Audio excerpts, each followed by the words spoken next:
5000 साल पहले भगवान विष्णु के अवतार श्री कृष्ण वृंदावन में रहते थे।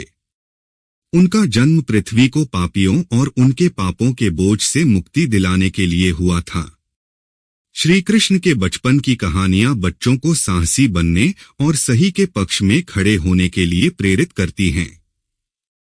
श्री कृष्ण के जीवन में कई दिलचस्प घटनाएं हुईं, जहां उन्होंने बुराई का सामना किया और उन लोगों को पाठ पढ़ाया जिन्होंने उन्हें भगवान विष्णु का अवतार नहीं माना।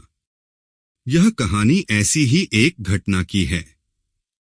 भगवान इंद्र सभी देवताओं के राजा थे और वर्षा और तूफानों को नियंत्रित करते थे। वे स्वर्ग में स्थित मेरु पर्वत पर निवास करते थे और वहीं से सभी देवताओं पर शासन करते थे। लेकिन इंद्र में कुछ दोष भी थे। वे जल्दी खुश हो जाते थे और उन पर क्रोधित भी हो जाते थे जिन्हें वे अपने से कम शक्तिशाली मानते थे, चाहे वे देवता हों, मनुष्य हों या राक्षस। वे इतने अहंकारी हो गए थे कि यह भूल गए थे कि यहाँ तक कि देवताओं का भी अपना कर्म होता है। इंद्र इस बात का उदाहरण है कि शक्ति अगर विनम्रता के साथ नहीं संभाली जाए तो वह देवताओं को भी भ्रष्ट कर सकती है, इंसान की तो बात ही छोड़िए। वृंदावन के लोग कृषि और पशुपालन पर निर्भर थे। उनकी जीविका के लिए पर्याप्त और समय पर वर्षा बहुत महत्वपूर्ण थी और इस कारण इंद्र वृंदावन के लोगों के लिए महत्वपूर्ण देवता थे। जिन वर्षों में अच्छी वर्षा होती थी, वे इंद्र की उदारता के लिए उनका आभार व्यक्त करते हुए एक बड़ा उत्सव मनाते थे। जिन वर्षों में सूखा पड़ता था, वे इंद्र को प्रसन्न करने और अपने किसी भी पाप के लिए क्षमा मांगने के लिए बलि देते थे।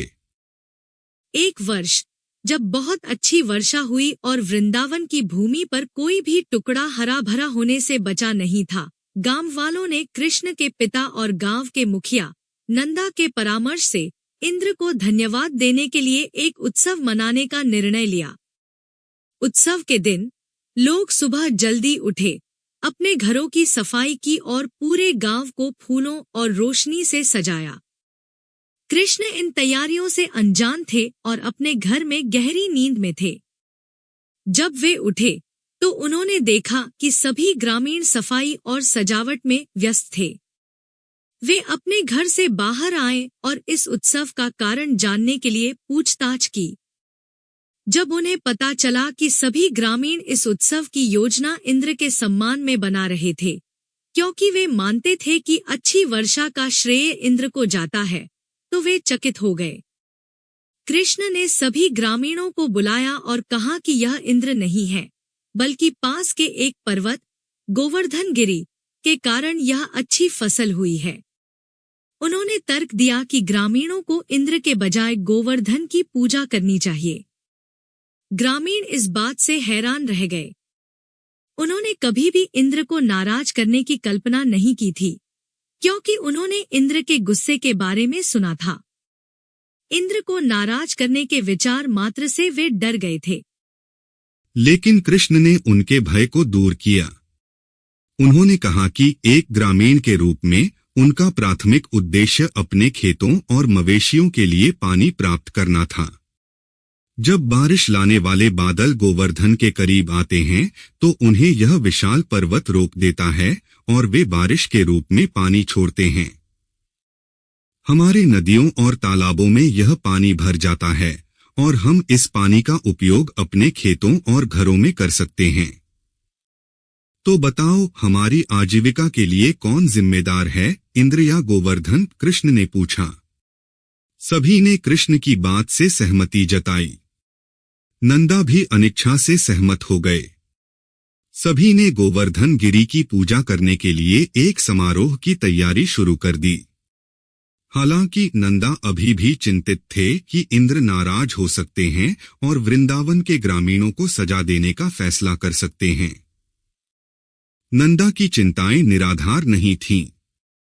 जब इंद्र को पता चला कि वृंदावन के लोगों ने गोवर्धन की पूजा करने का निर्णय लिया है, तो उन्होंने उन्हें सबक सिखाने का फैसला किया। इस बात ने उन्हें और भी अधिक क्रोधित कर दिया कि लोगों ने यह एक साधारण लड़के के कहने पर किया।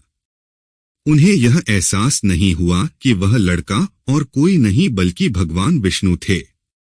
उन्होंने सभी बादलों को बुलाया और उन्हें वृंदावन में बाढ़ लाने का आदेश दिया। जल्द ही वृंदावन के लोग भारी बारिश का सामना करने लगे। स्थिति जल्द ही खराब हो गई और ऐसा लगा कि वृंदावन जल्द ही बाढ़ की चपेट में आ जाएगा। सभी ग्रामीण बहुत डरे हुए थे और सोचने लगे कि क्या उन्होंने कृष्ण की बात मानकर सही किया। सभी ने इकट्ठा होकर नंदा के घर में कृष्ण से मिलने गए और उनसे मदद मांगी। कृष्ण जानते थे कि इंद्र वृंदावन पर अपना गुस्सा निकाल रहे हैं। उन्होंने सभी ग्रामीणों को आश्वासन दिया कि इस कठिन समय में गोवर्धन गिरी उनकी रक्षा करेगा। उन्होंने सभी ग्रामीणों को इकट्ठा किया और उन्हें विशाल पर्वत के चरणों में ले गए। फिर सबके आश्चर्यचकित करने के लिए कृष्ण ने अपना हाथ पर्वत के नीचे रखा और इसे पूरी तरह से उठा लिया और अपनी बाएं हाथ की छोटी उंगली पर इसे संतुलित कर लिया। उन्होंने सभी से कहा कि वे अपनी सारी संपत्ति और मवेशियों के साथ पर्वत के नीचे आश्रय लें। कृष्ण ने देखा कि सभी पर्वत के नीचे रहने से डर रहे थे, जिसे एक छोटे लड़के ने उठाया था। उनके भय को दूर करने के लिए कृष्ण ने अपने दूसरे हाथ से बांसुरी बजाना शुरू कर दिया। इस दिव्य संगीत ने लोगों को उनके दुख भूलने पर मजबूर कर दिया और वे खुशी से नाचने लगे। इंद्र यह देखकर हैरान थे कि सभी पर्वत के नीचे आनंदित हो रहे थे, लेकिन उनका अहंकार उन पर हावी हो गया और उन्होंने लड़के और सभी ग्रामीणों को और भी अधिक दंड देने का फैसला किया। उन्हें अभी भी यह एहसास नहीं हुआ कि कृष्ण कोई साधारण लड़का नहीं थे। यह लगातार 7 दिनों और 7 रातों तक बारिश होती रही। इस पूरे समय कृष्ण ने पर्वत को अपनी छोटी उंगली पर उठाए रखा। ग्रामीणों ने कृष्ण को कुछ आराम देने के लिए पर्वत के नीचे लंबे डंडे खड़े किए ताकि पर्वत को उनका सहारा मिल सके। उन्होंने कृष्ण से अनुरोध किया कि वे पर्वत को डंडों पर छोड़ दें और थोड़ा आराम कर लें। कृष्ण ने उनकी मासूमियत पर मुस्कुराया, लेकिन उनकी मांग मान ली। जैसे ही उन्होंने अपनी उंगली हटा दी, सभी डंडे पर्वत के भार से टूट गए। ग्रामीणों ने तुरंत कृष्ण से अनुरोध किया कि वे पर्वत को न छोड़े। एक बार फिर उन्होंने समझा कि कृष्ण कोई साधारण बच्चा नहीं, बल्कि स्वयं भगवान है। इंद्र ने यह सब देखा।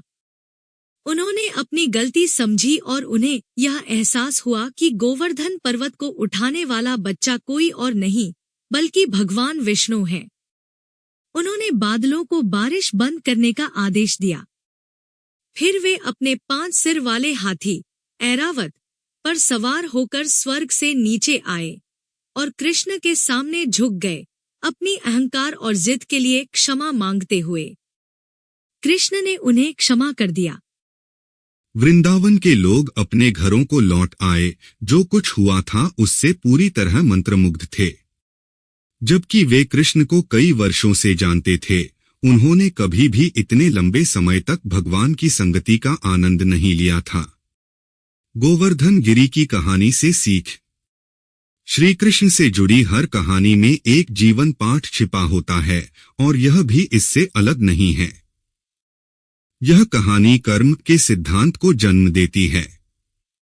यह बताती है कि हर किसी को एक विशिष्ट कर्म सौंपा गया है और उनका कर्तव्य है कि वे अपने कर्म को पूरा करें। अपने कर्म को पूरा करने में असफलता जीवन के उद्देश्य को पूरा करने में असफलता की ओर ले जाती है। यह कहानी इस बात पर जोर देती है कि जिनके पास बड़ी शक्ति होती है, उनके कंधों पर बड़ी जिम्मेदारी भी होती है और इसलिए बड़ा कर्म भी। ऐसे लोग अपनी शक्ति में लिप्त नहीं हो सकते और उन लोगों को भूल नहीं सकते जो स्पष्ट रूप से कम शक्तिशाली हैं। यहाँ तक कि सबसे शक्तिशाली देवता भी इस नियम से नहीं बच सकते। इंद्र की अपने कर्म कम शक्तिशाली लोगों के प्रति दयालु होने को पूरा करने में असफलता ने उनके प्रति सम्मान की हानि की।